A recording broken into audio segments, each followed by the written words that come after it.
Tool display. Accessories preparation.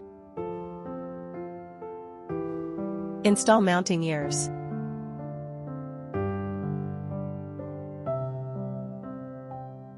Prepare floating nuts. Install floating nuts on both sides of the cabinet. Place OLT flat on the rack. Install rack screws.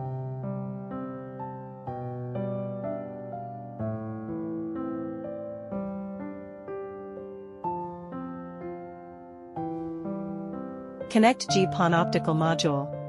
Connect optical fiber. Connect GE3 port.